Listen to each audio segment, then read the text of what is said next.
स्वागत है आपका अपने यूट्यूब चैनल यूकेडमी ऑफिशियल में। आशा करते हैं कि आप लोग अच्छे होंगे। फ्रेंड, पेट की क्लासेज में हम लोग जो है अभी तक जो है सर ने आप लोगों को जो है हिस्ट्री, जियोग्राफी, पॉलिटी और साइंस में जो है उन्होंने आपको जो है भौतिक विज्ञान करा दिया है। इसके अलावा आप लोगों को जो है जो जीए वाली क्लास है, जनरल अवेयरनेस, सामान्य जागरूकता 10 नंबर की क्लास, वो भी करा दी गई है। इससे अगर हम देखें जीएस वाले पार्ट में, तो जीएस वाले पार्ट में आपका बस केवल और केवल बच रहा है इकोनॉमिक्स, और साइंस में आपका जो है बच रहा है केमिस्ट्री और जो है बायोलॉजी। तो आज हम लोग इकोनॉमिक्स को कवर करेंगे। इसके बाद जो है हम लोग जो है केमिस्ट्री और जो है बायोलॉजी को कवर करने वाले हैं। तो आप लोग परेशान ना होइएगा, आपका सिलेबस जो है तय समय पे हो जाएगा।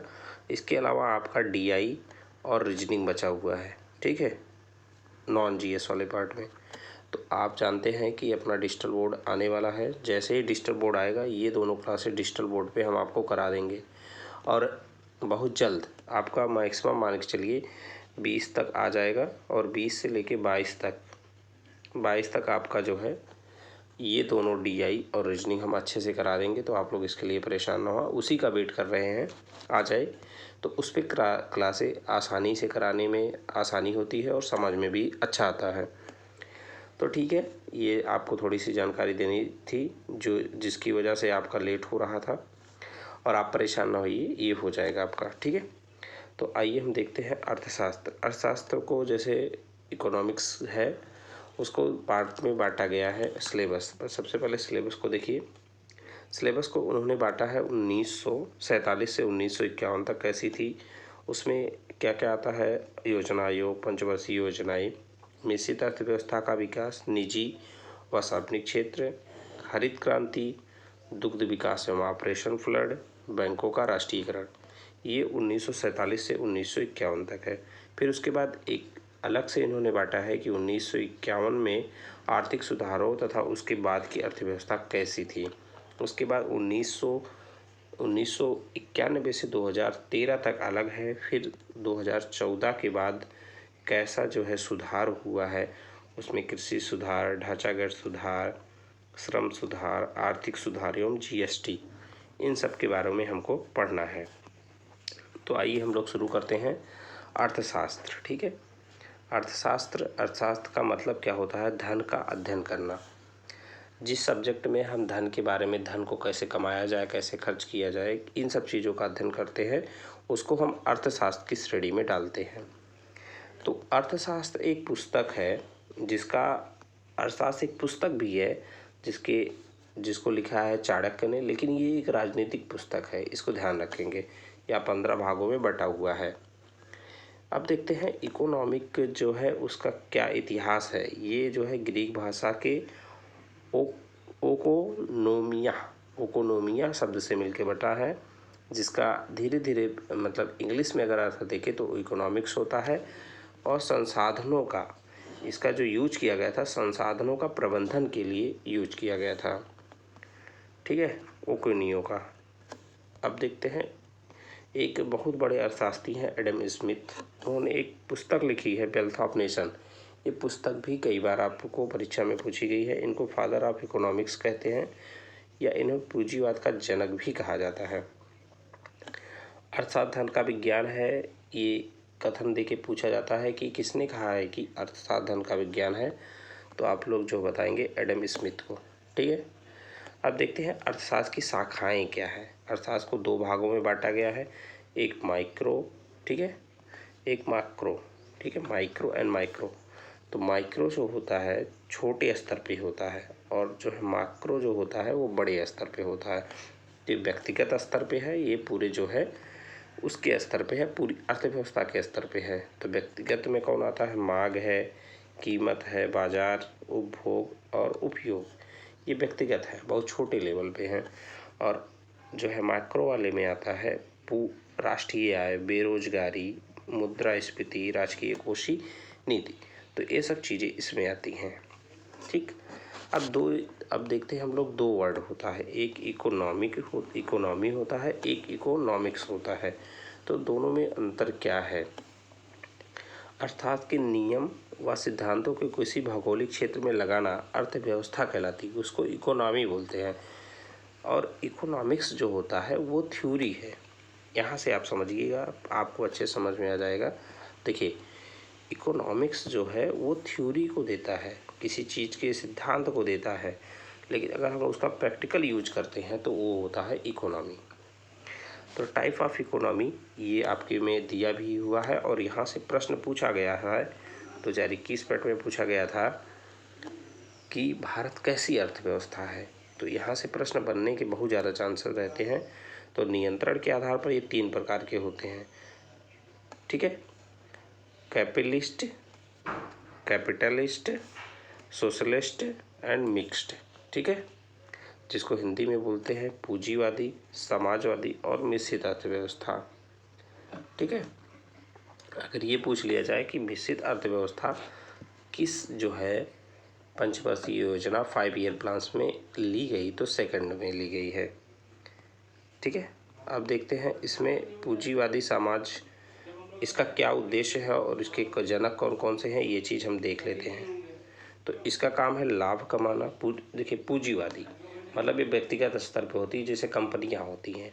तो लाभ कमाना इसके जनक हैं, मतलब इसको जो दिया है इसके सिद्धांत को एडम स्मिथ है। इसको हस्तक्षेप की सिद्धांत कहते हैं। जब हम ही मालिक हैं तो उसका जो है कौन करेगा, कोई नहीं करेगा। इसको उदारवादी कहते हैं। ये यूएसए में जो है यूज होता है। समाजवादी, इसमें जो है लोगों का कल्याण होता है। कार्ल मार्क्स के द्वारा दिया गया दास कैपिटल इनकी जो है वो है। राज्यवादी है, रूस में इसका यूज होता है। और मिश्रित अर्थव्यवस्था में होता है, इसमें दोनों चीज़ें लेके चलते हैं, हम लाभ भी कमाते हैं और लोगों का कल्याण भी होता है। देखिए, पहले में लाभ कमाना है, दूसरे में लोगों का कल्याण है और तीसरे में दोनों को मिलके हो जाता है मिश्रित अर्थव्यवस्था, जो कि भारत जो है मिश्रित अर्थव्यवस्था को अपनाता है, ठीक है। भारत मिश्रित अर्थव्यवस्था को अपनाता है।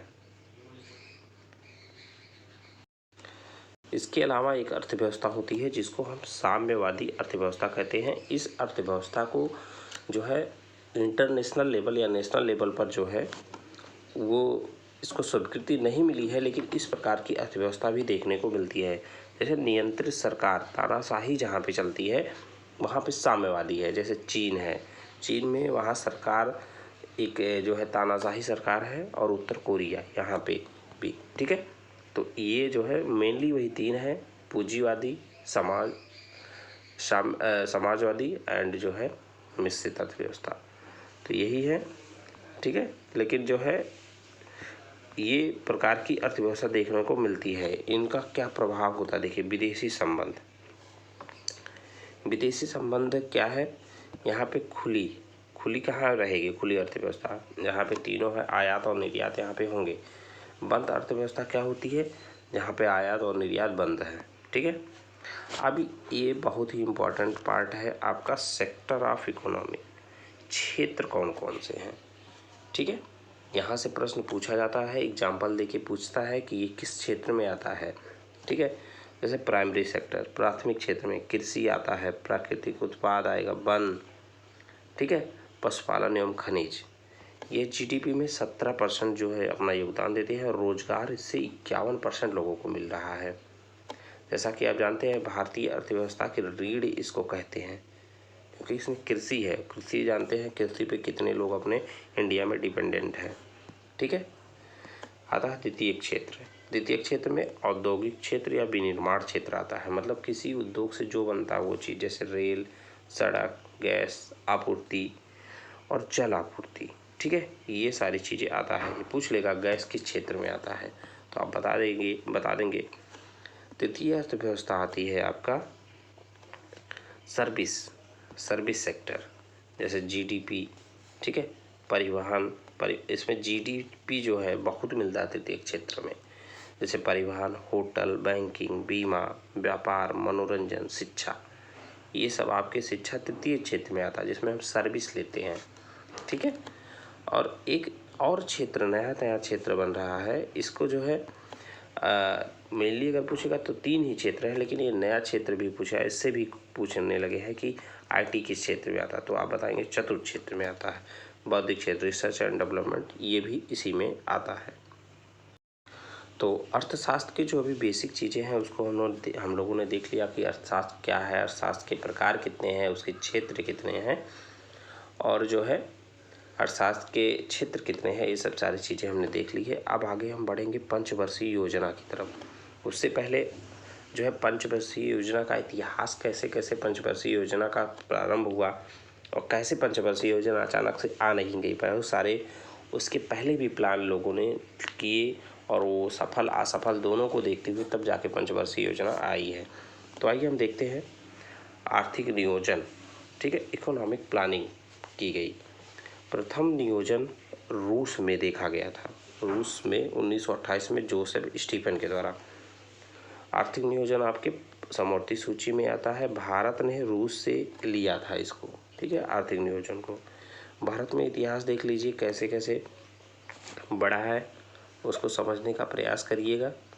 देखिए 1934 ईस्वी में the planned economy for India, M Visvesvaraya ji ने ले आया इसके लिए। फिर 1938 में राष्ट्रीय नियोजन एक समिति बनाई गई, जिसके हरिपुरा अधिवेशन में सुभाष चंद्र बोस जानते हैं अध्यक्ष थे, हरिपुरा, और अध्यक्ष इसके जो है इसको ले आया सुभाष चंद्र बोस ने, लेकिन अध्यक्ष जवाहरलाल नेहरू, ठीक है, हरिपुरा में। फिर आगे हम बढ़ेंगे, इसके अलावा कुछ प्लान भी लेके आए, जैसे बॉम्बे प्लान 1944 में ले आया। क्या उन थे? आदिश्वर दयाल, ठीक है, और 8 लोग थे इसमें टोटल। फिर 1944 में गांधीवादी योजना श्रीमन नारायण द्वारा ले आया गया। 1950 में सर्वोदय योजना जयप्रकाश नारायण द्वारा ले आया गया। जब हमारा देश आज़ाद हुआ तो उसको विकास करने के लिए कई लोगों ने अपने प्लान कुछ सरकार के यहाँ रखे, ठीक है। तो इनमें से ये कुछ उसका इतिहास है। अब आते हैं हम योजना आयोग। योजना आयोग प्लानिंग कमीशन, कि हम प्लान कैसे करें कि अपने देश का विकास कैसे हो, इन सारी चीज़ों के लिए प्लानिंग कमीशन बनाया गया। 1950 में 15 मार्च 1950 में अध्यक्ष इसके थे पदेन प्रधानमंत्री, उपाध्यक्ष थे गुलजारी लाल नंदा। उस समय प्रधानमंत्री कौन रहे होंगे बताइए आप लोग? जवाहरलाल नेहरू ही, जाहिर सी बात है। और इसके उपाध्यक्ष गुलजारी लाल नंदा थे, ये पूछा जा सकता है। फिर क्या हुआ, ये प्लानिंग जो चल रहा था योजना आयोग, उसको अब समाप्त कर दिया गया। उसके स्थान पे कौन आ गया है अब? 15 अगस्त 2014 से जो है नीति आयोग बन गया है। नीति आयोग, ठीक है, नीति आयोग, नीति आयोग का आप लोग जो है फुल फॉर्म लिख लीजिएगा, पूछा जाता है, ठीक है। आप लोग वीडियो देख रहे हैं तो वीडियो को पॉज करिए या उसको जो है अपने कार्य में लिख लीजिएगा। हमको नीति आयोग का जो है फुल फॉर्म लिखना है, ठीक, उसको लिखिएगा, पूछा जाता है। तो अभी हम जो है देखते हैं इसको। थिंक आयोग, गैर संवैधानिक निकाय अध्यक्ष, ठीक है, अध्यक्ष इसके देख लीजिए। प्रथम अध्यक्ष इसके अरविंद पनगड़िया थे, और जो है वर्तमान अध्यक्ष आप लोग देखिएगा। ये चीज़ें मैंने जानबूझ के इसमें नहीं डाली हैं कि आप लोग सर्च करेंगे तो आप लोगों को याद रहेगा, ठीक है। सीईओ इसके कौन थे? पहले थे श्री सिंधु श्री खुल्लर, उसके बाद अभिकांत कांत बने सेकंड वाले, और जो है वर्तमान का आप लोग उसको नोट करेंगे और कमेंट बॉक्स में कमेंट करके बताएंगे कि वर्तमान अध्यक्ष और उपाध्यक्ष और सीईओ कौन है। अध्यक्ष, एक चीज़ ध्यान रखिएगा, इसके अध्यक्ष कौन होते हैं? इसके अध्यक्ष जो है ये उपाध्यक्ष की बात है। अध्यक्ष जो है इसके प्रधानमंत्री ही होते हैं। कौन होते हैं? प्रधानमंत्री इसका अध्यक्ष होता है। ये उपाध्यक्ष हैं। क्या है? ये उपाध्यक्ष है अरविंद पनगड़िया। तो आप लोगों को उपाध्यक्ष खोजना है। अध्यक्ष इसमें कौन है तो पूछा जाए, बताएंगे आप, नरेंद्र मोदी जी हैं, ठीक है। तो ये हो गया। अब देखिए योजना आयोग जो बना था उसने एक चीज़ बताई कि हम लोग क्या कर सकते हैं कि 5-5 वर्ष की योजनाएं चला सकते हैं, जिसको हम लोग पंचवर्षीय योजना कहते हैं। तो जिनको 5-5 साल के लिए जो योजनाएं चलाई गई उनको क्या बोलते थे बताइए? पंचवर्षीय योजनाएं। तो हर एक पंचवर्षीय योजना को शुरू करने से पहले एक प्लान पूरा तैयार किया जाता था कि इस पंचवर्षीय योजना में हमको क्या करना है और कितना जो है अचीवमेंट करना है इसमें, ठीक है। तो इसमें देखिए पहली पंचवर्षीय योजना 1951 में लाई गई, जो 5 वर्ष के लिए थी, 1956 तक, ठीक है। ये मॉडल किस मॉडल पे आधारित थी, इसमें देखिए 2-3 चीज़ें पूछा जाता है, उसको ध्यान रखिएगा बस, और बाकी बहुत चीज़ें याद रखने की ज़रूरत नहीं है। क्या क्या चीज़ें पूछी जाती है हम आपको बताते चलेंगे। ये पूछा जाता है पहली पंचवर्षीय योजना कब आई, ये ध्यान रखिएगा। किस मॉडल पे आधारित है, तो आप बताएंगे हैरोल्ड डॉमर मॉडल पे। किस इसका जो है क्षेत्र क्या था, तो कृषि एवं सिंचाई था। देखिए पहली जब हमारा देश आज़ाद हुआ उसमें खाने के लिए दिक्कत थी, तो उसी पर आधारित हमारा पहली पंचवर्षीय योजना थी कृषि पे। लक्ष्य पूछा जाता है, ठीक है, 2.1 था लेकिन हमने अचीव किया था 2.6, ठीक है। इसमें क्या काम हुए, देखिए अब सिंचाई है और कृषि है तो उसी से आधारित काम होगा। तो इन्होंने भाखड़ा नागल बांध बनाया, दामोदर घाटी, ठीक है, दामोदर घाटी और हीराकुंड, ये इतना जो है बांध बनाए गए, ठीक है। और इसके बाद देख लेते हैं कुछ और काम हुए। 1952 में जो है एक CDP-USA सामुदायिक विकास कार्यक्रम चलाया गया USA के द्वारा, ठीक है। USA के द्वारा मतलब उसमें USA के लोगों की मदद ली गई। और 1955 में एक जो है इंटीग्रल कोच फैक्ट्री तमिलनाडु में बनाई गई, इसको ध्यान रखिएगा। तो क्या ध्यान रखेंगे, पहली पंचवर्षीय योजना 51 से 56 में चलाई गई। विषय हमारा क्या था, प्रमुख विषय कृषि एवं सिंचाई था।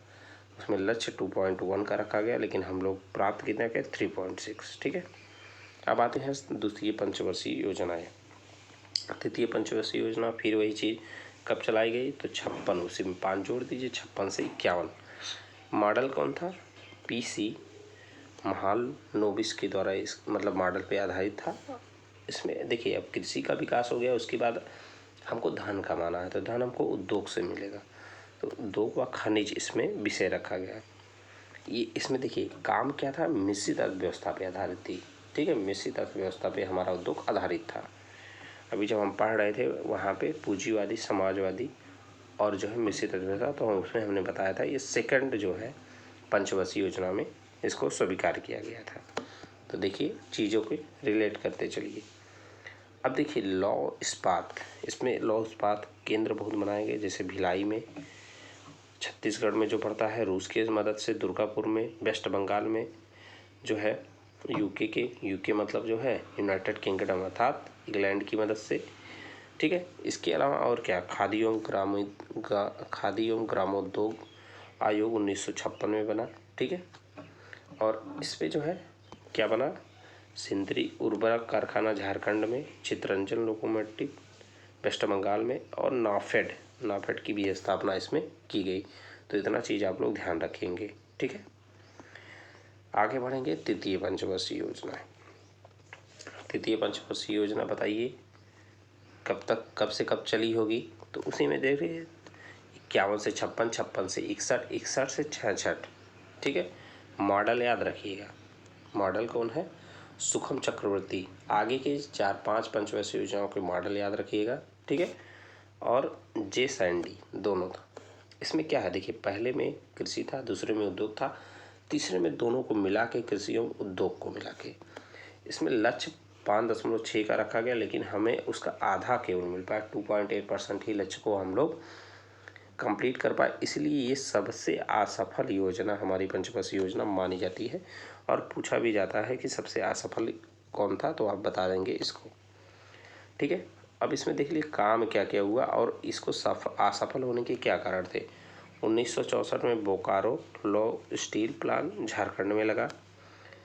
1 जुलाई 1964 को IDBI industrial development bank of India की स्थापना की गई। 1965 में कृषि कीमत आयोग, ठीक है, CACP की स्थापना होती है और ये काम 1985 से तय करता है। इसका काम क्या है, MSP तय करना। इसके अध्यक्ष कौन होते हैं, प्रधानमंत्री, ठीक है। इसके बाद जो है फूड कॉरपोरेशन ऑफ इंडिया की भी स्थापना इसमें हुई है। देखिए इसके असफल होने के कारण क्या थे, देखिए इस समय भारत ने कई युद्ध लड़े। 1962 में चीन युद्ध, 61 से 66 इसका समय था, उसी में देखिए फिर पाकिस्तान से युद्ध हुआ, फिर सूखा पड़ गया। इस वजह से ये पंचवर्षीय योजना असफल हुई, क्योंकि भारत के पास पैसा ही नहीं बचा था, सारा पैसा उसका युद्ध में खर्च हो गया, ठीक है। तो इसलिए ये पंचवर्षीय योजना असफल हुई। इसके बाद भारत के पास इतना पैसा नहीं था कि वो आगे से पंचवर्षीय योजना ले पाए, इसलिए उन्होंने क्या किया कि प्लान हॉलीडे योजना चलाई। मतलब उन्होंने पंचवर्षीय योजना को होल्ड कर दिया और एक एक वर्ष का प्लान ले आए, जिसको वार्षिक प्लान बोला गया। 3 प्लान चलाए गए 66 से 69 तक, एक एक साल करके। और उसी में एक जो है हरित क्रांति का जो है 66 से 67 वाले में हरित क्रांति का अपने यहाँ विकास होता है। ठीक है, इसके बाद देखिए अब आता है फिर 3 साल का गैप हो गया वहाँ पे, फिर 69 से 74 तक चौथी पंचवर्षीय लाई गई। ये पूछा जाता है कि पहले वार्षिक प्लान हॉलीडे के बाद कौन सी योजना शुरू की गई, तो आप बताएंगे चतुर्थ। मॉडल कौन था? डॉक्टर गॉडगिल। स्थिरता के साथ विकास, सस्टेनेबल डेवलपमेंट, जो कि आज की बहुत बड़ी ज़रूरत है। 1969 में MRT एक्ट आया। ठीक है, MRTP एक्ट आया था। 1964 में क्या हुआ? चौथे पंचवर्षीय योजना में 14 बैंकों का राष्ट्रीयकरण हुआ। और फिर 1971 में पाक युद्ध हुआ था। 1969 में इसरो, जो कि चंद्रयान अभी जो है चंद्रयान का सफलतापूर्वक लैंडिंग हुआ है साउथ पोल पे, जो कि करने वाला भारत पहला देश बन गया है। 1970 में श्वेत क्रांति। ठीक है, ये पूछा जा सकता है कि श्वेत क्रांति कब स्टार्ट की गई, कौन सी पंचवर्षीय में, तो आप बताएंगे चतुर्थ में। फिर 5वीं पंचवर्षीय योजना की बात करते हैं, कब से कब होगा, तो 74 से 79 के बीच में इसका समय काल था। DP धर इसका मॉडल था। 74 से 78 में 4 वर्ष मोरारजी देसाई इसके क्या थे? प्रधानमंत्री थे। ठीक है, उद्देश्य था गरीबी उन्मूलन। तो ये पूछा जा सकता है किस पंचवर्षीय योजना में गरीबी उन्मूलन के लिए जोर दिया गया, तो वो आपका हो जाएगा 5वीं पंचवर्षीय योजना। ऐसे प्रश्न पूछे गए हैं। ठीक है, गरीबी उन्मूलन था। 20 सूत्रीय मांग किससे संबंधित है? गरीबी उन्मूलन से। ठीक है, गरीबी उन्मूलन किस पंचवर्षीय योजना में आया? तो 5वीं में। 2 अक्टूबर 1975 को RRB क्षेत्रीय ग्रामीण बैंक इसकी स्थापना होती है। 1974 में न्यूनतम आवश्यकता कार्यक्रम। गरीबी हटाओ नारा किसने दिया? तो इंदिरा गांधी जी ने दिया था। आपातकाल 25 जून 1975 से 21 मार्च 1977 तक किसने लगवाया? तो इंदिरा गांधी जी ने लगवाया। उस समय पूछा जा सकता है कि इंदिरा गांधी ने जब लगाया था राष्ट्रपति कौन थे? तो आप बताएंगे फखरुद्दीन अली अहमद। नसबंदी कार्यक्रम उसी दौरान संजय गांधी जी ने चलाया था। किसके दौरान? इमरजेंसी के दौरान ही। ठीक है, तो ये चीज़ पूछा जा सकता है कि इमरजेंसी कौन सी पंचवर्षीय योजना में लगी थी? तो 5वीं में लगी थी। ठीक, फिर ये 78 तक चल पाया। इसके बाद 78 के बाद जो है रोलिंग प्लान लाया गया, जिसे मॉडल थे गुन्नार मिर्डाल। द एक्शन ड्रामा इनकी पुस्तक है। लागू करने वाले इंडिया में DT लकड़वाला के प्लान के अनुसार इसको इंडिया में लगाया गया था।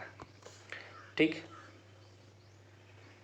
तो 78 से 80 तक ये चला था। फिर 6वीं पंचवर्षीय योजना, देखिए गैप हो रहा है किसी न किसी कारण, जैसे उसमें तीसरे से चौथे में गैप क्यों हुआ? क्योंकि उस समय भारत ने युद्ध लड़ लिए थे। और 5वें से 6वें में गैप क्यों हुआ? क्योंकि इस समय जो है इमरजेंसी लग गई थी, देश की स्थिति उतनी अच्छी थी नहीं। अब आती 6वीं पंचवर्षीय योजना 1980 से 85 तक। उद्देश्य क्या था? आर्थिक विकास। ठीक है, इसमें देखिए क्या क्या प्रमुख कार्य हुए। 12 जुलाई 1982 को नाबार्ड की स्थापना। 15 अप्रैल 1906 बैंकों का राष्ट्रीयकरण पुनः किया गया। ठीक है, 14 बैंकों का राष्ट्रीयकरण किसमें किया गया था? तो आपको किसमें किया गया था?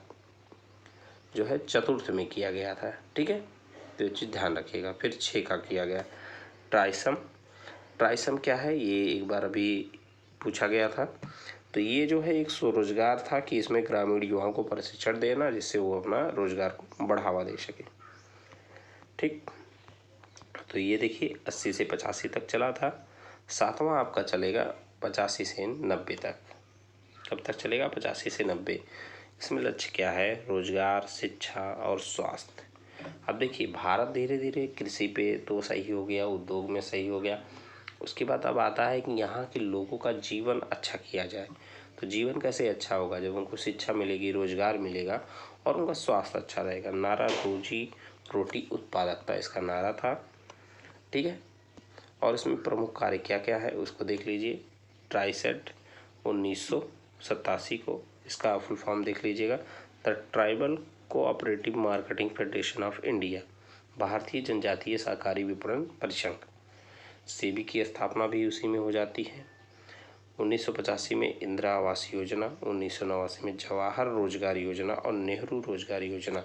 देखिए इसमें क्या है, इसमें रोजगार, शिक्षा की बात की गई, स्वास्थ्य की बात की गई, तो उनके रहन सहन की भी बात इसमें की गई है, ठीक।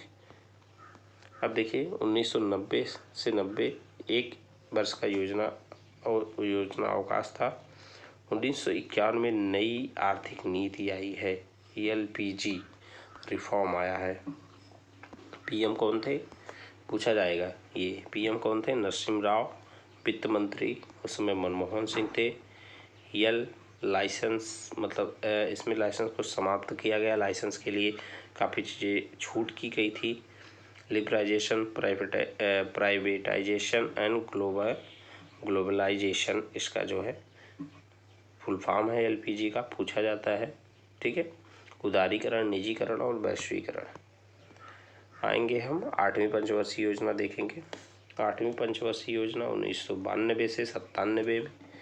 उद्देश्य क्या था? मानव विकास का, मानव संसाधन का विकास। मॉडल था जॉन M मिलर, ठीक है। इसमें MDM जो कि मिड डे मील योजना है, 1995 15 अगस्त में चलाई गई, आज भी चल रही है। बच्चों को बेहतर शिक्षा और जो है उनके स्वास्थ्य को ध्यान में रखते हुए PM रोजगार योजना 1993 और 20 मार्च 1993 को राष्ट्रीय महिला कोष का गठन होता है, ठीक। अब हम देखते हैं 9वीं पंचवर्षीय योजना जो 97 से में 2002 तक चली।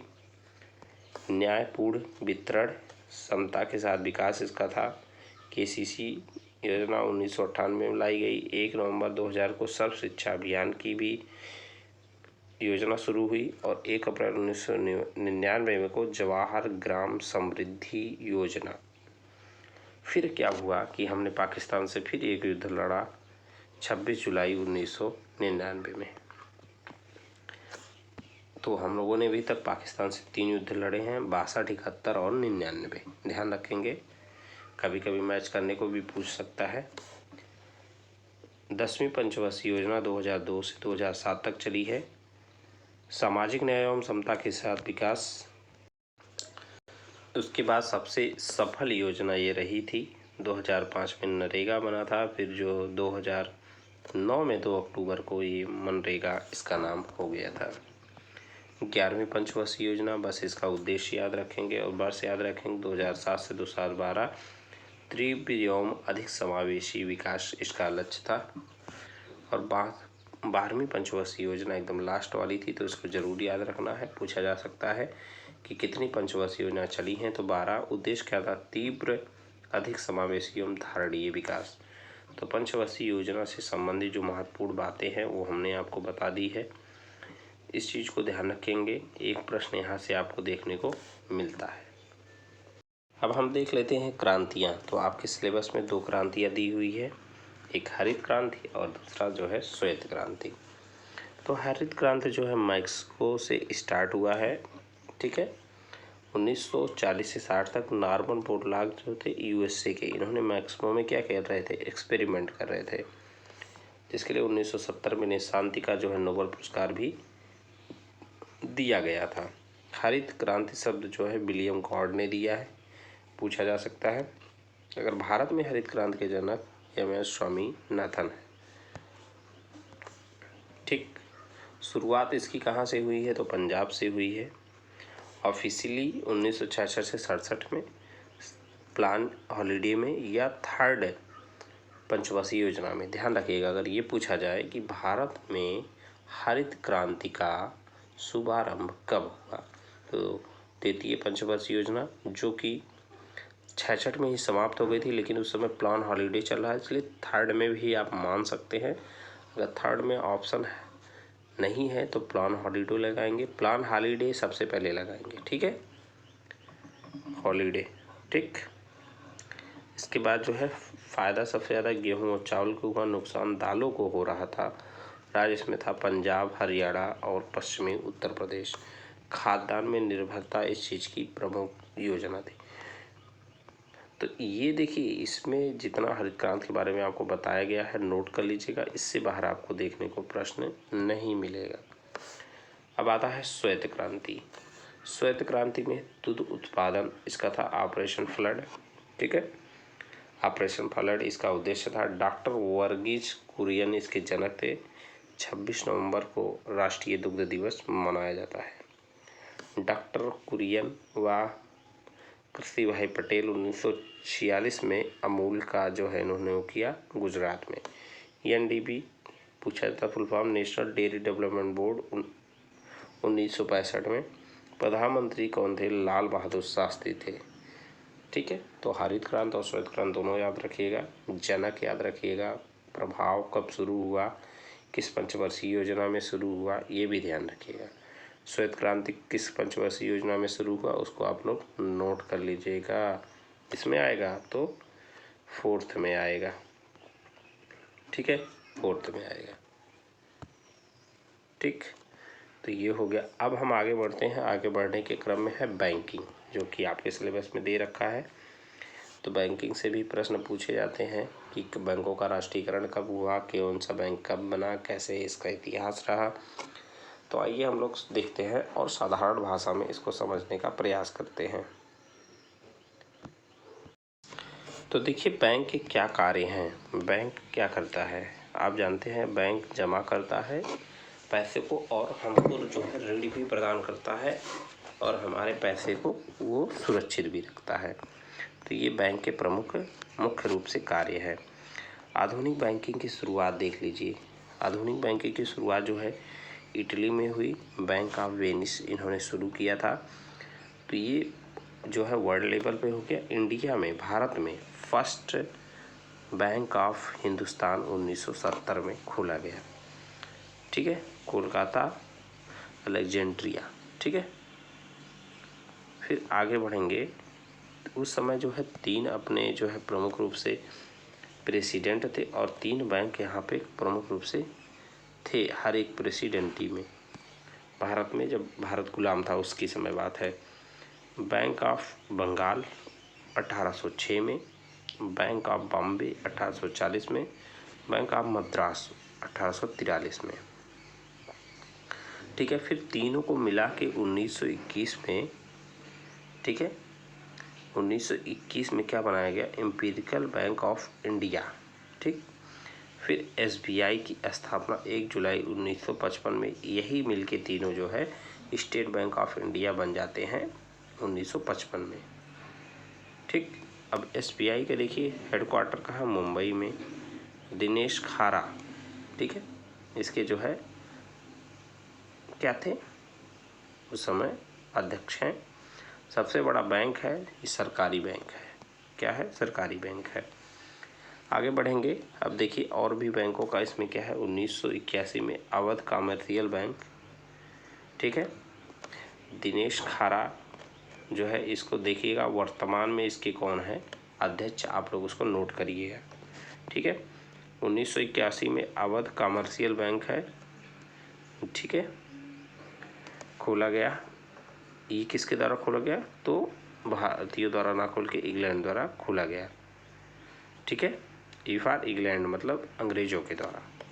फर्स्ट बैंक, प्रथम बैंक है। भारतीयों द्वारा इसका क्या किया गया? केवल इसको भारतीयों द्वारा प्रबंधन किया गया था। इसके बाद है पंजाब नेशनल बैंक, लाला लाजपत राय और दयाल सिंह के द्वारा, जिसमें पैसा तो किसने लगाया? इंग्लैंड वालों ने लगाया। खोला ये भारतीयों के द्वारा गया था। हेडक्वार्टर लाहौर में, अब दिल्ली में इसका है। देखिए, अगर ये पूछे कि ऐसा कौन सा बैंक है जिसमें पैसा भी भारतीयों ने लगाया और खोला भी उन्हीं के द्वारा गया, तो वो कौन सा है? Central bank, CBI, central bank of India. प्रथम स्वदेशी बैंक है ये। खोला और प्रबंधन सब कुछ भारतीयों द्वारा किया गया सेंट्रल बैंक। तो तीनों में अंतर ध्यान रखिएगा, तीनों अलग अलग प्रकार से प्रश्न पूछे जाते हैं। ऐसा बैंक जो भारतीयों द्वारा प्रबंधन किया गया खोला अंग्रेजों द्वारा गया तो Awadh commercial bank. Lala Lajpat Rai Punjab national bank में क्या है, पैसा अंग्रेजों का था, खोला भारतीयों द्वारा गया। ठीक है, तो ये सारी चीज़ें ध्यान रखिएगा। अब हम देखते हैं बैंकों का राष्ट्रीयकरण। बैंकों का राष्ट्रीयकरण किया गया है, कुछ बैंकों को मिला के एक में किया गया है। निजी संस्था, सार्वजनिक क्षेत्र 50% से ज़्यादा शेयर गवर्नमेंट शेयर होना चाहिए, तब उसको जो है हम क्या बोलते हैं, राष्ट्रीयकरण। प्रथम चरण और द्वितीय चरण, 2 चरणों में हुआ बैंकों का राष्ट्रीयकरण, ध्यान रखिएगा। प्रथम चरण में 14 बैंक, 50 करोड़ पूंजी होनी चाहिए थी। 19 जुलाई 1969 चौथी पंचवर्षीय योजना है, ध्यान रखिएगा। प्रधानमंत्री Indira Gandhi, RBI governor LK. Jha थे उस समय, वित्त मंत्री भी इंदिरा गांधी थी उस समय, उनके पास दोनों मंत्रालय था, मतलब वो जो है प्रधानमंत्री थी और वित्त मंत्री भी थी, वित्त मंत्रालय भी अपने पास उन्होंने रखा हुआ था। द्वितीय चरण में क्या हुआ, 6 बैंकों का राष्ट्रीयकरण हुआ, 200 करोड़ पूंजी की बात इसमें की गई है। 15 अप्रैल 1980 में पीएम इंदिरा गांधी, ठीक है, गवर्नर आई.जी. पटेल और वित्त मंत्री वेंकट रमन, ठीक है, ये थे। वर्तमान में राष्ट्रीयकृत बैंकों की संख्या 12 है। बैंकों का विलय कैसे किया गया, अभी ध्यान रखिएगा जो नए में हुए हैं। देखिए, अप्रैल 2017 में एसबीआई में 5 सहयोगी बैंक और भारतीय महिला बैंक का समावेशन किया गया है। 14 अप्रैल 2019 को विजया बैंक और देना बैंक को बैंक ऑफ बड़ौदा में सम्मिलित किया गया। ठीक, 10 बैंकों का 1 अप्रैल 2020 को फिर से किया गया। 10 बैंकों कैसे कैसे हैं देखिए, ठीक, यूनाइटेड बैंक ऑफ इंडिया और ओबीसी, ठीक है, इस बैंक का समावेशन किस में किया गया, पीएनबी में, पंजाब नेशनल बैंक में। सिंडिकेट को किस में मिलाया गया, सिंडिकेट मिल गया केनरा बैंक में। ठीक, आंध्रा बैंक और कॉरपोरेशन किस में मिल गए, यूनियन बैंक में। ठीक, इलाहाबाद बैंक किस में मिल गया, इंडियन बैंक। ठीक, तो इस प्रकार से 10 बैंकों का हुआ। अब हम देख लेते हैं बैंकों का बैंक जिसको क्या बोलते हैं, आरबीआई। आरबीआई के बारे में हम लोग सीखते हैं। तो आरबीआई के बारे में हम लोग जान लेते हैं। आरबीआई को बैंकों का बैंक कहते हैं, सेंट्रल बैंक है। ठीक है, RBI act Hilton young committee 1921 द्वारा बनाया गया, इसको रॉयल कमीशन भी कहते हैं। रिपोर्ट 1924 में, एक्ट इसका आता है 10 साल बाद आरबीआई एक्ट 1934 में। ठीक है, स्थापना होती है 1 अप्रैल 1935 में। इस समय कितनी पूंजी थी इनके पास, केवल 5 करोड़ थी। राष्ट्रीयकरण 1 जनवरी 1949 को जो है इसका होता है। आरबीआई 1935 से 37 तक कोलकाता, उसके बाद में इसका हेडक्वार्टर मुंबई में हो जाता है। बैंकिंग रेगुलेशन एक्ट 1949 को आया था, जिसके द्वारा आरबीआई को शक्तियां दी गई, विनियम अधिनियम वाली शक्तियां इनको दी गई थी। आरबीआई का काम क्या है, नियंत्रण कैसे ये करता है, कैसे कैसे इसमें सदस्य लोग हैं और काम कैसे ये कर पाएगा, तो ध्यान रखिएगा। आरबीआई का नियंत्रण निदेशक मंडल होते हैं, 21 हैं। गवर्नर इस समय शक्तिकांत दास है, डिप्टी गवर्नर 3 है। ठीक है, T Ravi Kumar, Mahesh Kumar Jain, doctor DP Patra, Maheshwar Rao. ठीक है, ये क्या करता है, लेखा वर्ष इसका होता है 1 जुलाई से 30 जून। ठीक है, फिर इसका जो है लेखा वर्ष बदला 1 अप्रैल से 31 मई हुआ। इस समय लोगो इसका क्या है, लोगो वाद प्लस ताड़ का पेड़ है। ठीक है, इसमें आप देखेंगे उसका आरबीआई का देखेंगे तो आप देख पाएंगे उसका लोगो। आरबीआई गवर्नर ध्यान रखिएगा कैसे कैसे हुए हैं। पहला ध्यान रखिएगा ओसबॉर्न स्मिथ, दूसरे जेम्स टेलर, तीसरे सीडी देशमुख, स्वतंत्र भारत के पहले गवर्नर तथा पहले भारतीय है, इसको ध्यान रखिएगा। 24वें उर्जित पटेल थे, वर्तमान में शक्तिकांत दास हैं। ठीक है, आरबीआई के कार्य क्या हैं ये भी ध्यान रखिए। आरबीआई के बारे में तो आपने जान लिया, आरबीआई के कार्य क्या है ये भी ध्यान रखिएगा। आरबीआई नोटों का निर्गमन करता है। 1 रुपये नोट व सिक्के कौन जारी करता है? तो वित्त मंत्रालय। 1 रुपये के सिक्के जारी नहीं करते हैं। कौन जारी नहीं करते हैं? तो आरबीआई। 1 रुपये के सिक्के वित्त सचिव का जो है वो होता है। 1 रुपये से ऊपर पर आरबीआई गवर्नर के साइन होते हैं। आरबीआई के कार्य क्या है? नोटों का निर्गमन करना, न्यूनतम आरक्षण प्रणाली, 200 करोड़, 115 करोड़ गोल्ड और 85 करोड़ विदेशी मुद्रा रखाना, ये है न्यूनतम आरक्षण। जो है सरकार का ये बैंक है, ठीक, बैंकों का बैंक इसको कहते हैं। विदेशी मुद्रा का प्रबंधन करता है, साख का नियंत्रण करता है। साख नियंत्रण जैसे एसबीआई, पीएनबी, वाणिज्य बैंक। मौद्रिक नीति बनाना, मुद्रास्फीति, मुद्रा आपूर्ति, देश का विकास कैसे हो, इन सब चीज़ों को ये ध्यान देते हैं आरबीआई, ठीक है। आरबीआई ही कंट्रोल करता है। किसी के पास, किसी बैंक के पास कम से कम 200 करोड़ की पूंजी होनी चाहिए, जिसमें 115 करोड़ का गोल्ड वो अपने पास रखे और 85 करोड़ का जो है विदेशी मुद्रा उसके पास होना चाहिए, ठीक है। तो देखते हैं मौद्रिक नीति के उपकरण कौन कौन से हैं, ठीक है। मौद्रिक नीति के उपकरण कौन है? तो आपका बैंक दर है, रेपो रेट है, reverse repo rate, CRR cash reverse ratio है, SLR है, OMO है।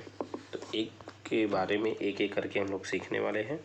देखिए बैंक रेट क्या होता है। बैंक रेट जैसे नाम से ही स्पष्ट है कि बैंकों को रेट, आरबीआई जिस दर पर बैंकों को जो है दीर्घ काल के लिए ऋण देता है उसको जो है हम लोग जो है बैंक रेट बोलते हैं।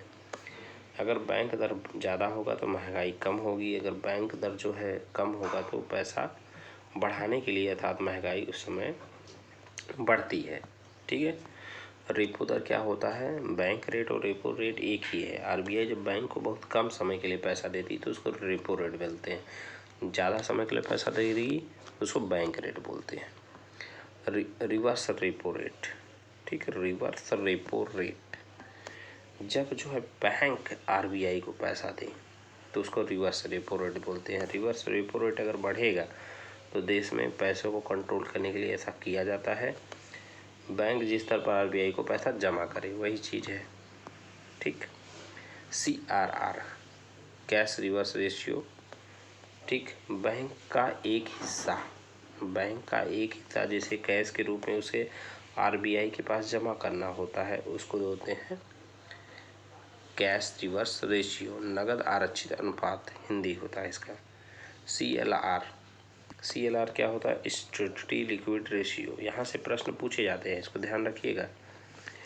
वैधानिक तरलता अनुपात 18% है। ऐसा पैसा जिसे बैंक अपने पास नगद, स्वर्ण या प्रतिभूति के रूप में रखते हैं उसको SLR बोलते हैं। 18% रखना जरूरी होता है। OMO ओपन मार्केट कॉरपोरेशन, खुला बाजार क्रिया, ठीक है, प्रतिभूतियों को खरीदना और बेचना आरबीआई के द्वारा। तो ये हो गए, ठीक है। अब देख लेते हैं बैंक, अभी हमने देखा, अब उसमें कुछ स्पेशल प्रकार के बैंक है। बैंक का काम पैसा जमा करना है, कुछ बैंक का काम स्पेशल है, जैसे नाबार्ड है, वो जो है कृषि का विकास ही करता है केवल। NABARD, national bank for agriculture and rural development, ठीक है। स्थापना 12 जुलाई 1982 को शिवरामन कमेटी के द्वारा, हेडक्वार्टर मुंबई है। क्षेत्रीय ग्रामीण बैंक, पैसा देना है। क्षेत्रीय ग्रामीण बैंक होते हैं ना, तो उनको इसका काम है पैसा देना, कृषि एवं ग्रामीण विकास केवल करना है, ठीक है। किस प्रकार से किसानों का विकास हो, कृषि का विकास हो, ये काम नाबार्ड का है। फिर आता है भूमि विकास बैंक, ठीक, लैंड डेवलपमेंट बैंक, दीर्घकालीन लोग कृषि के लिए। 1920 में पंजाब जंग जिला असफल रहा था। ये सफल अगर पूछे सफल बैंक का है पहला विकास बैंक तो 1929 में मद्रास में। पहला सफल भूमि विकास बैंक जो है 1929 में जो है मद्रास में। RRB क्षेत्रीय ग्रामीण बैंक, जिनको पैसा कौन देता है? नाबार्ड देता है, अभी हमने पढ़ा। 2 अक्टूबर 1975 में कानून 1976 के द्वारा समित नरसिम्हन समित 43 बैंक थे, ठीक है। पहला बैंक प्रथमा बैंक मुरादाबाद यूपी में खोला गया था आरआरबी का। आरआरबी देखिए, आरआरबी को समझिए, नाबार्ड कंट्रोल करता है, पैसा वही देगा।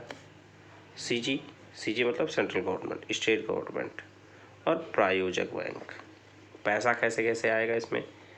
सीजी सेंट्रल गवर्नमेंट 50% देगी, स्टेट गवर्नमेंट 15% देगी, और जो बैंक लेगा इसको विकास करने के लिए वो 35% इसमें लगाएगा। सिक्किम गोवा में आरआरबी नहीं है, इसको ध्यान रखिएगा। सेबी, सेबी के बारे में जान लीजिए। आप लोग न्यूज़पेपर में या कहीं समाचार में सेबी का नाम सुनते होंगे, securities and exchange board of India, full form पूछा जाता है। भारत प्रतिभूति एवं विनिमय बोर्ड शेयर बाजार का नियंत्रण करती है।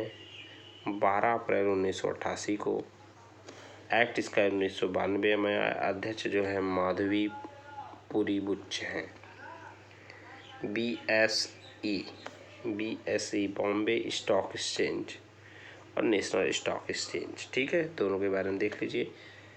1875 में सबसे पुराना है इंडेक्स, ठीक है। बुल एंड बियर क्या होता है, एक्शंस का बढ़ना, बियर गिरना होता है। 30 कंपनी है, ठीक है। और नेशनल एक्सचेंज फेयर वानी समिति के द्वारा इसका जो है होता है, ठीक है। इड्रा, इड्रा इंश्योरेंस रेगुलेटरी डेवलपमेंट अथॉरिटी, जो बीमा होता है, बीमा विनायक विकास प्राधिकरण। कोई बीमा आपके पापा मम्मी ने ले रखा होगा, देखिएगा वहाँ पे ये चीज़ लिखा रहता है, बीमा विनियामक विकास प्राधिकरण। कोई भी बीमा कंपनी जो बीमा करती है इसी के रूल रेगुलेशन के अनुसार उनको चलना पड़ता है। 1999 में हेडक्वार्टर हैदराबाद है। LIC भारतीय जीवन बीमा निगम है, ये भी इसी के अनुसार, नियम के अनुसार काम करती है। जैसे बैंक जो है RBI के नियम से काम करते हैं, उसी प्रकार जो है बीमा कंपनियां इडरा के अनुसार काम करती हैं। अब देखिए LIC के बारे में जान लीजिए। 1 सितंबर 1956 में इसका जो है गठन होता है, हेडक्वार्टर मुंबई है। अब देखिए कर, कर क्यों लगाया जाता है, तो कर के द्वारा ही पैसा आता है, जिसके द्वारा हमारा देश जो है विकास करता है। तो कर देखिए सरकार द्वारा अनिवार्य शुल्क होता है, जिसको हमको देना ही पड़ता है। ये हम लोग प्रत्यक्ष रूप से देते हैं और अप्रत्यक्ष रूप से देते हैं। प्रत्यक्ष रूप से आयकर होता है, अप्रत्यक्ष रूप से जैसे हम कोई सामान खरीदते हैं तो उसमें हमसे वो दुकानदार पैसा ले लेता है, टोटल जोड़ के हम ही कर को भरते हैं, ठीक है। यहाँ पे इसको कर देते हैं। आइए देखते हैं सरकार द्वारा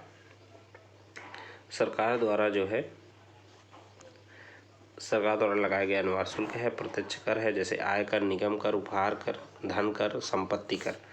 अप्रत्यक्ष कर में है आपका वस्तु एवं सेवा का, जैसे उत्पाद कर, GST, केंद्रीय बिक्री कर, सीमा शुल्क, वैट, सेवा कर। इसमें से वैट को अब तो समाप्त करके अब GST आ गई है, ठीक है, तो ये चीज़ ध्यान रखिएगा। अब देख लेते हैं GST के बारे में। GST जो कि बहुत अब लोग फेमस हो गया है, स्टार्टिंग में लोग नहीं जानते थे GST के बारे में, तो GST हर जगह चल रही है, GST नंबर भी आ गया है।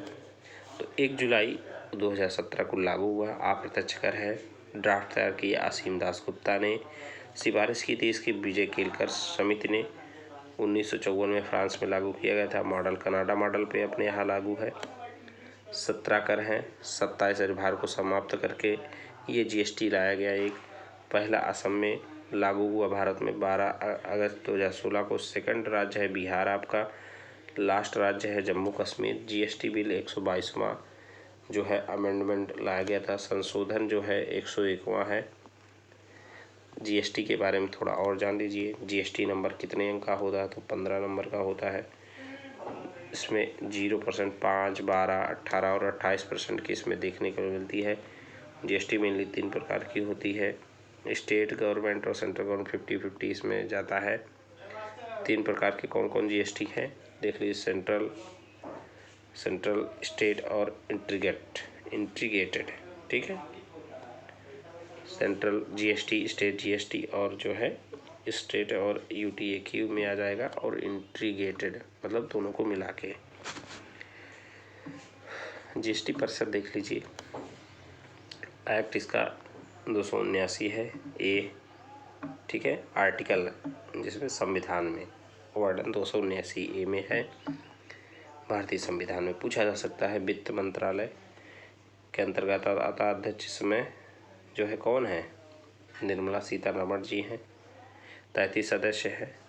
राज्य और केंद्र होते हैं, 2/3 वोट राज्य का, 1/3 वोट केंद्र का रहता है इसमें, ठीक है, पार्ट 33 सदस्यों में। इसके बाद जीएसटी जो है 269A 246 व्यवस्था से संबंधित है, ठीक है। जीएसटी व्यवस्था कैसे कैसे लागू होगी इससे संबंधित चीज़ें हैं, ठीक। जीएसटी फ्री सामान कुछ हैं, जैसे एलपीजी है, शराब है, विद्युत है, इसको जीएसटी में नहीं रखा गया है, नहीं तो ये सारी चीज़ें और सस्ती हो जाएंगी। सरकार जो है अपने अनुसार चीज़ों को जीएसटी में डाल सकती है, हटा भी सकती है। मुद्रास्फीति क्या है? इन्फ्लेशन, महंगाई। देखिए, सेवा वस्तु की कीमत में वृद्धि को क्या कहते हैं? महंगाई कहते हैं। उसी को एक अगर इकोनॉमिक की भाषा में इन्फ्लेशन बोलते हैं या मुद्रास्फीति। मुद्रा की करेंसी कम हो जाना, ज़्यादा रुपए लगना, ठीक है। कोई सामान पहले 5 रुपये मिलती थी, आज 50 रुपये मिलने लगी, वही होता है मुद्रास्फीति। महंगाई, महंगाई कैसे हम लोग नापते हैं? देखिए, डिमांड पुल और कास्ट पुल। डिमांड पुल मांग जनित, कुल मांग ज़्यादा है, आपूर्ति कम है, ठीक है। ये बताता है कास्ट, लागत प्रेरित, लागत बढ़ाने से महंगाई बढ़ती है। मापन, मापन कैसे करेंगे? WPI और CPI, 2 मॉडल है इसके। थोक मूल्य सूचकांक, महंगाई का मापन भारत में इसी से किया जाता है। उपभोक्ता मूल्य सूचकांक RBI 2004 से कर रही है, ठीक है। अस्फीति, अस्फीति क्या होता है? अस्फीति, मुद्रास्फीति को एक अस्फीति में मंदी आ जाती है, वस्तु व सेवाओं की कीमत कम हो जाती है। अस्फीति, मुद्रास्फीति में बढ़ता है, अस्फीति में घटता है, मुद्रा की कीमत बढ़ती है। मुद्रास्फीति जनित क्या है? मुद्रास्फीति जनित मंदी, बेरोजगारी, महंगाई एक साथ आ जाए, ठीक है। महंगाई, महंगाई जानते हैं, महंगाई यानी क्या होगा?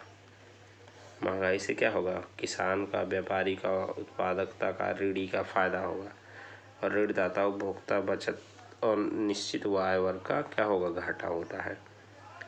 देखिए, गरीबी क्या है भाई? गरीबी आप लोगों ने जानते हैं, कहते नहीं, किसी को देखते हैं बोलते हैं गरीब है, अमीर है, तो उसका एक पैमाना है। वह स्थिति जिसमें मूलभूत आवश्यकता पूरी ना हो, जैसे रोटी, कपड़ा, मकान, तो उसको गरीब कहते हैं। इतना से काम नहीं चलेगा, और भी उसके कुछ जो है बनाए गए। निरपेक्ष गरीबी, सापेक्ष गरीबी।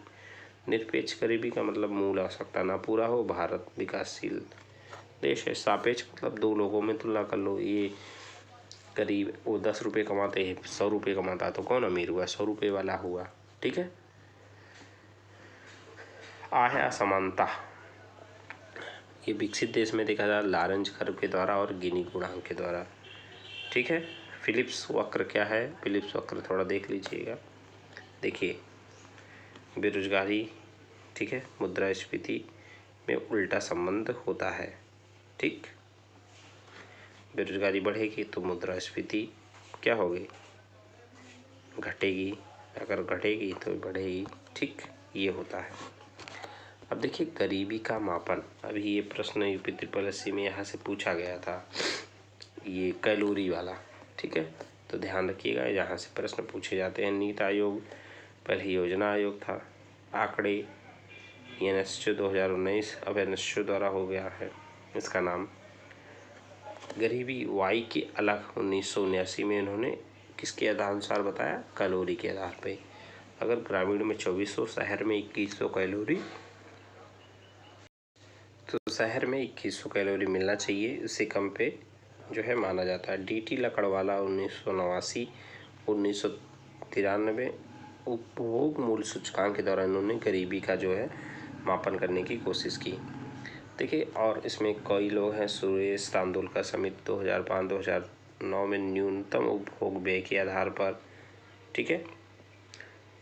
तो ये सब चीज़ें हैं। कई लोगों ने प्रयास किया 886 रुपये या 27 रुपये पर डे या 816 रुपये जो है मंथली, शहर में 1000 रुपये मंथली या 33 रुपये पर डे मिलना चाहिए, नहीं तो वो गरीब है। उन्होंने बताया कि 21.9% जो है भारत में गरीब है।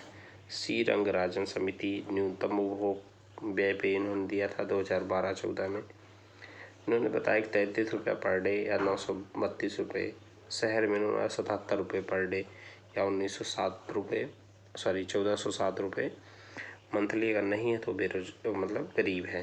अब देख लेते हैं बेरोजगारी। बेरोजगारी क्या है भाई? हम काम करना चाह रहे हैं, हमको रोजगार नहीं मिल रहा है और बेरोजगारी है। जब व्यक्ति को चाहने पे काम ना मिले, ठीक है, आंकड़े एनएसओ द्वारा होता है। अब देखिए ऐच्छिक बेरोजगारी, जैसे कोई इच्छा है काम नहीं करता, ठीक है, ऐच्छिक बेरोजगारी है। अनैच्छिक बेरोजगारी काम ना मिलना, काम तो मिल रहा, ऐच्छिक में क्या है, काम मिल रहा है लेकिन वो काम ही नहीं करना चाह रहे हैं, तो ऐच्छिक हो गया। अनैच्छिक काम नहीं मिल रहा है। प्रच्छन्न बेरोजगारी या अदृश्य बेरोजगारी कृषि क्षेत्र में पाई जाती है। जब आवश्यकता से अधिक लोग काम में लगे हों, 4 आदमी ही काम कर सकता है लेकिन 40 आदमी लगे हैं, तो उसको प्रच्छन्न कहते हैं। मौसमी बेरोजगारी किसी क्षेत्र में देखने को मिलती है। पढ़ने पे काम ना मिलने को ऐच्छिक बेरोजगारी बोल देंगे, ठीक है। तो ऐच्छिक, अनैच्छिक, प्रच्छन्न, मौसमी और शिक्षित। राष्ट्रीय आय। अब राष्ट्रीय आय देखिए कैसे गणना करते हैं, कौन किया, कैसे किया, पहले कौन किया, तो ये सब देखेंगे।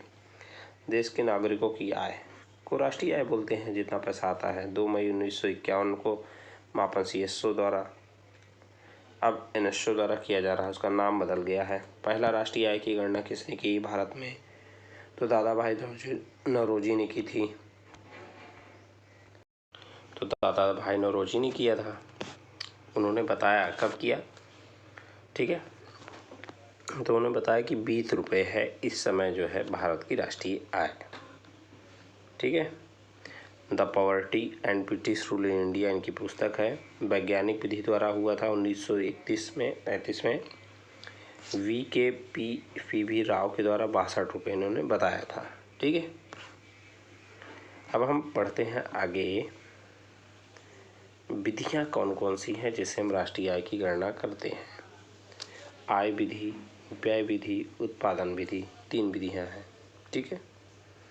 तो उत्पादन विधि हम लोग देखते हैं। उत्पादन विधि में आता है GDP, gross domestic product, NDP, net domestic product, GNP, gross national product, और NNP, नेट नेशनल प्रोडक्ट, ठीक है।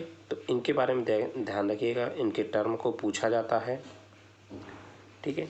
टर्म को जान लीजिए। GDP, एक वर्ष में भारत में बनी वस्तु की कुल कीमत जो होती है उसको GDP बोलते हैं। देश की उत्पादन क्षमता, इस समय भारत 5वें स्थान पे है। NDP, नेशनल डोमेस्टिक प्रोडक्ट, ठीक है, sorry, NDP net domestic product है। GDP में से मूल्यह्रास घटा दिया जाए तो NDP आ जाता है। मूल्यह्रास का मतलब कोई चीज़ बना तो उसकी कीमत में कमी आती जाती है ना, तो वो होता है GNP। GNP क्या है? GNP है ग्रॉस नेशनल प्रोडक्ट, जो होता है GDP plus minus X minus M।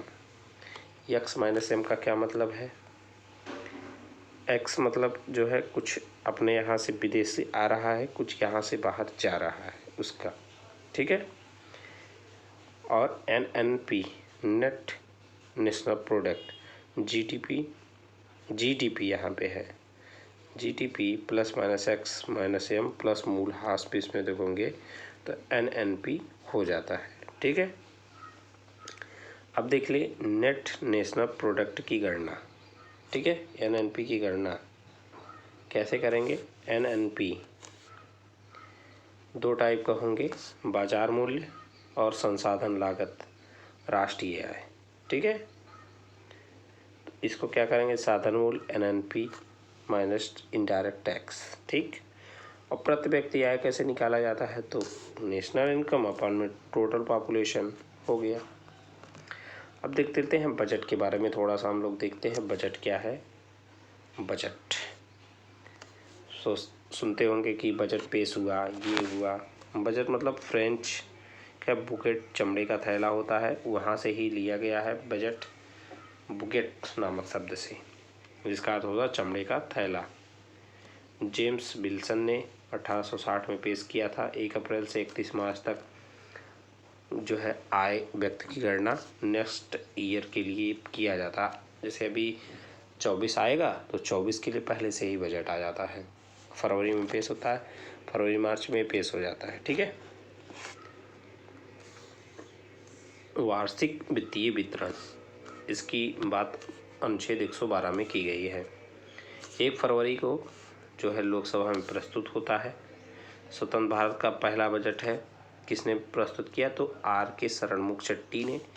गणतंत्र भारत का पहला बजट जॉन मथाई ने किया। सर्वाधिक बजट मोरारजी देसाई 10 बार किए हैं। पहली महिला जिन्होंने बजट प्रस्तुत किया इंदिरा गांधी ने किया।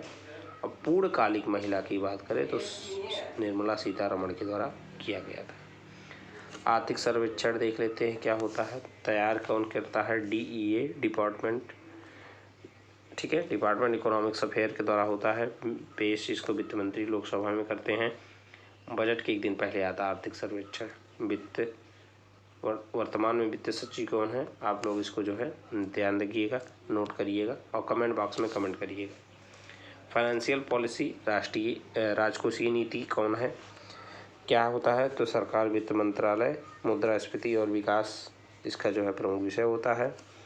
उपकरण इसके कौन है? करारोपण है, सार्वजनिक व्यय है, सार्वजनिक खर्च है, सार्वजनिक ऋण है और निवेश और विनिवेश है। बजट घाटा का स्रोत व्यय माइनस आय होता है। ठीक है। अब हम देख लेते हैं 1991 से 2013 तक के देख लिए। अब हम 14 से लेके आज तक का जो है आर्थिक सुधार क्या है वो देखने वाले हैं। LPG इसके बारे में हमने पहले आपको बता दिया है। लाइसेंस, अब इसमें जो है 5 पदार्थों में थोड़ा सा वो किया जाता है।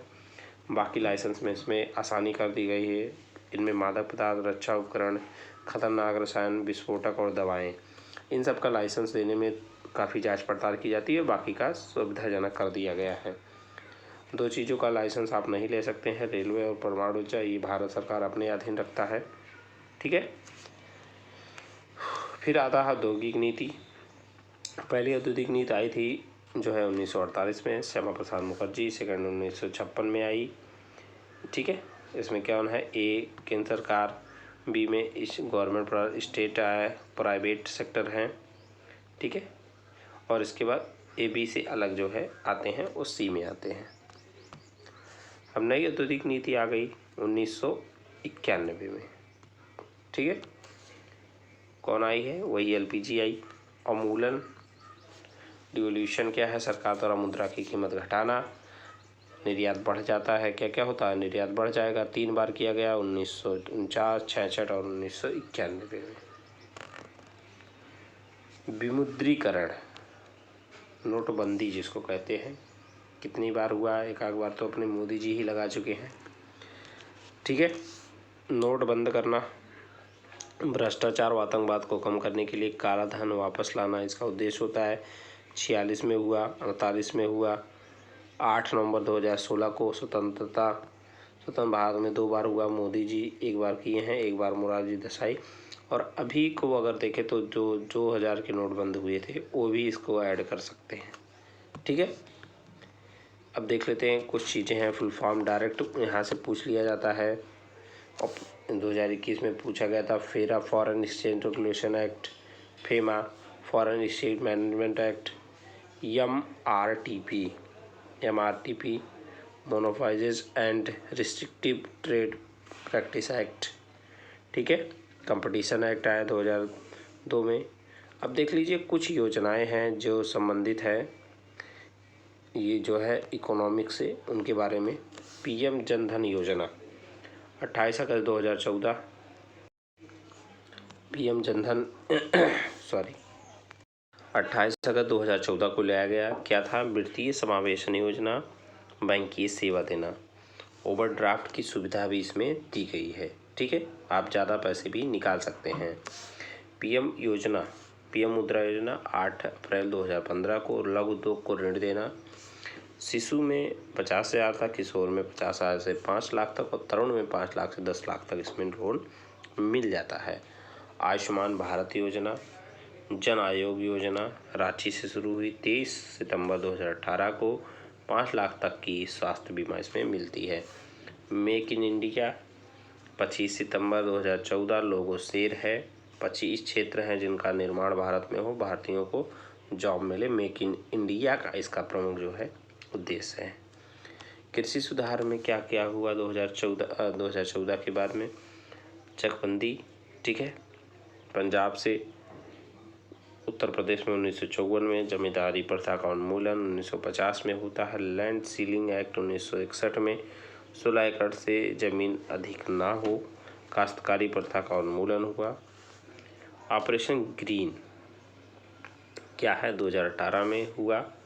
ऑपरेशन टॉप, ठीक है, ऑपरेशन फ्लड के आधार पर इसको चलाया गया। टॉप में टमाटो, ओनियन, पोटैटो इनका जो है विकास करना है, प्लस 22 का और जो है 25, क्योंकि ये टमाटो ना हो, ओनियन ना हो, पोटैटो ना हो तो देश में काम ही नहीं चल पाएगा, ठीक है। इनाम देख लीजिए। नेशनल एग्रीकल्चर मार्केट, ठीक है, फसलों के ऑनलाइन मार्केटिंग के लिए। न्यूनतम समर्थन मूल्य 22 है, ठीक है। FRP गन्ना उचित लाभकारी मूल्य है। Cap commission for agriculture cost and prices 1965 MSP लागू। CCEA आर्थिक मामलों की मंत्रिमंडल समिति के द्वारा किया जाता है, ठीक है। अध्यक्ष PM होता है जो कि लोग जो है मूल्यों का निर्धारण करते हैं। किसान मानधन योजना, ठीक है, मानधन योजना क्या है? 22 सितंबर 2019 रांची से 60 वर्ष के किसान पेंशन 3,000 रुपये, ठीक है। किसान निर्यात नीति 2018 में आया। किसान आय दुगना करना। 2022 तक किसान निर्यात $30 अरब करना इसका उद्देश्य है। प्रधानमंत्री जो है किसान सम्मान योजना, जो कि बहुत तेज़ी से इस समय कार्य हो रहा है। 1 दिसंबर 2018 को लागू। 24 फरवरी 2019 गोरखपुर 4 माह पर 2,000 रुपये किसानों को दिए जाते हैं तथा साल भर में 6,000 रुपये। प्रधानमंत्री फसल बीमा योजना 18 फरवरी 2016 को प्राकृतिक आपदा में फसल बर्बाद होने पर जो है दिया जाता है इसमें मुआवजा। बागवानी में 5% आपको देना पड़ेगा, रबी में 1.5% और खरीफ में 2% आपको प्रीमियम जमा करना पड़ेगा। अब देख लेते हैं ढांचागत सुधार। ढांचागत सुधार में आपका शिक्षा सुधार, GST, नोटबंदी, नई शिक्षा नीति, FDI, ठीक है, ये सब आते हैं। नई शिक्षा नीति 2020 के बारे में देख लीजिए, ठीक है, किसके द्वारा? रमेश पोखरियाल के द्वारा। 19 जुलाई 2020 को कस्तूरी रंजन समिति है। 5+3+3+4 मॉडल पे काम करता है। 1986 के नीति के बाद जो है 10+2। अब आता है FDI, फॉरेन डायरेक्ट इन्वेस्टमेंट, ठीक है, FDI। इसके क्या है? कुछ रूल रेगुलेशन। 10% से ज़्यादा किसी कंपनी में FDI, ठीक है। सर्वाधिक FDI 2021-22 में सिंगापुर में, USA, और राज्य में FDI सबसे ज़्यादा किसमें आई? कर्नाटक में FDI आई। FDI का मतलब किसी कंपनी में जो 10% से ज़्यादा किसी कंपनी में विदेशी या फॉरेन डायरेक्ट इन्वेस्टमेंट हो सकता है, ये चीज़ है FDI में नया रूल, ठीक है फ्रेंड्स। तो ये जो है आपका पूरा इकोनॉमिक्स का पार्ट था, आपका कंप्लीट कर लिया गया है। इसमें जो जो चीज़ें हम आपको बताए हैं उसको ध्यान में रखिएगा और अच्छे से चीज़ों को करिएगा। एक बार में नहीं समझ में आए तो दोबारा देखिएगा वीडियो, आपको समझ में ज़रूर आएगा, ठीक है। और आशा है कि इसी से आपके प्रश्न बन जाएंगे और आपको पेट में जो आपका टारगेट है वो आपको अचीव करने में मदद मिलेगी। वीडियो आपको कैसा लगा ज़रूर बताइएगा, ठीक है। मिलते हैं एक नए वीडियो में, तब तक ले जय हिंद, जय भारत, वंदे मातरम।